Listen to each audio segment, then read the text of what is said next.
Let me ask you something.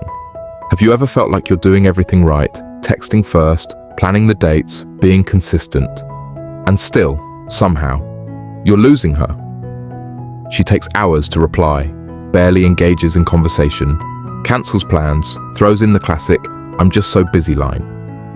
But the second you pull back, she starts acting interested again. Yeah, you're not dating her, you're chasing her. And I hate to break it to you, but that's not attraction. That's a power imbalance. This video is going to hit some nerves. Because too many guys are out here bleeding energy for women who never really chose them. You're available, reliable, loyal, and you're getting nothing back. So if you're stuck in that cycle of chasing, of proving, of hoping she finally sees your worth, this one's for you. Let's talk about what really happens when you keep chasing her, and why it's quietly destroying your confidence, your masculinity, and your sense of self. Because the longer you chase, the more of yourself you lose. Look, I get it. Chasing a woman, especially one you really like, doesn't feel like chasing at first. It feels like effort, like initiative, like what a good guy is supposed to do. And at first, maybe she responded with a little excitement. Maybe she flirted back, gave you enough attention to keep the hope alive. So now you're stuck in this weird middle zone. Not quite rejected, not quite chosen. Every time she flakes, you second guess yourself. Did I text too much? Was that last message too needy? Maybe she's just busy, maybe she's just not sure yet. Nah, bro, let's call it what it is. You're chasing someone who's emotionally unavailable, and it's slowly turning you into someone you don't even recognize. You're waking up thinking about her.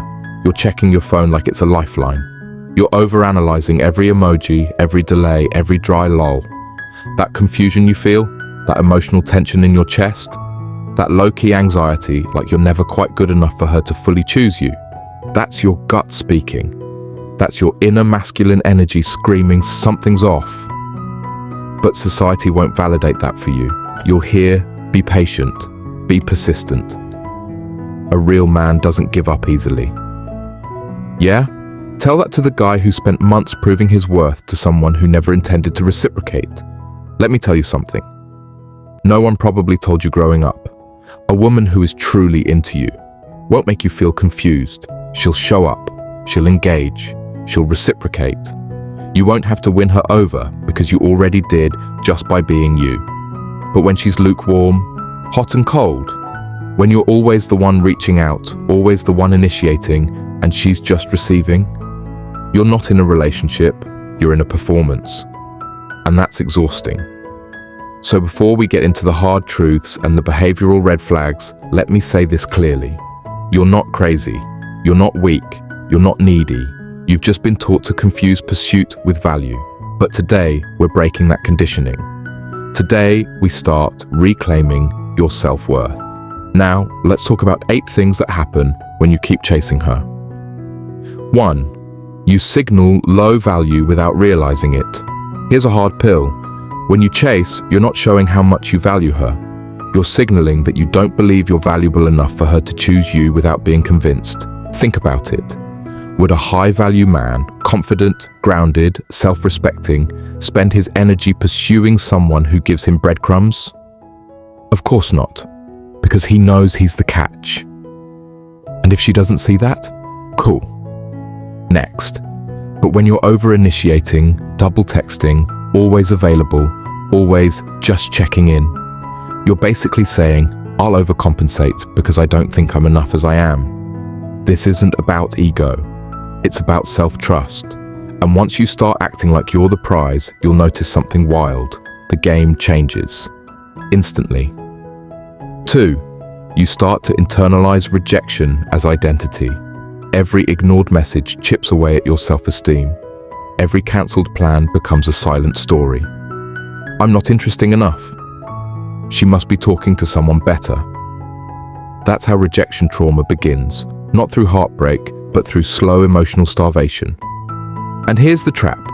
You start working harder, not smarter. More effort, more validation seeking. And she responds with less. This creates a psychological loop called intermittent reinforcement. It's the same cycle that keeps gamblers pulling the lever. Occasional wins, mostly losses, but the brain keeps chasing the next Hit. You're not in love. You're addicted to the possibility of being chosen. 3. She loses respect for you fast. This one stings, but you need to hear it. Women do not respect men who pedestalize them. Respect and attraction go hand in hand. When she knows you'll tolerate bad communication, flaky behavior, and emotional games, she stops seeing you as a romantic option and starts seeing you as, well, a fan. And fans don't get intimacy. They get friend-zoned. There's a difference between showing interest and giving up your backbone. The moment you let her become the sun you orbit around. Game over. 4. You kill the mystery that attraction needs. Attraction thrives in tension, a little uncertainty, a little pullback. That, I want him, but I don't fully have him yet, feeling. But when you chase, you kill that tension. You smother the spark before it becomes fire. She knows your next move. She knows you'll respond instantly. She knows you'll say yes. And predictability is death to desire. You're not giving her space to lean in because you're always leaning too far forward. Let her wonder. Let her think. Let her come to you. 5. You ignore the signs. She's not into you. Here's a tough truth. You already know when she's not interested. You just don't want to accept it. You'll rationalize, she's just bad at texting. She's really focused on work. She said she's not ready for a relationship, but maybe that'll change. Let me tell you something. If she wanted to, she would. A woman who's into you will find a way. A woman who's not will find an excuse. Stop romanticizing potential. Start respecting the present. 6. You become emotionally dependent on her. You check your phone, hoping she texted. You feel down when she doesn't respond. You feel up when she gives you a crumb of attention. That's not connection. That's emotional dependency. You've outsourced your mood, your confidence, your validation to someone who hasn't even fully chosen you. This kind of energy will drain you, distract you, and derail your focus from everything that actually builds your life, your purpose, your discipline, your health, your circle. The more you chase her, the further you get from yourself. 7. You train her to expect effort without reciprocation.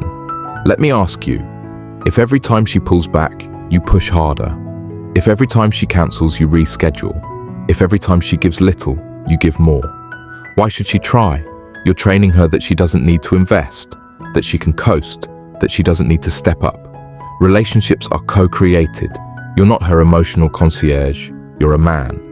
You set the standard for mutual energy, or you become a prop in her ego story. 8.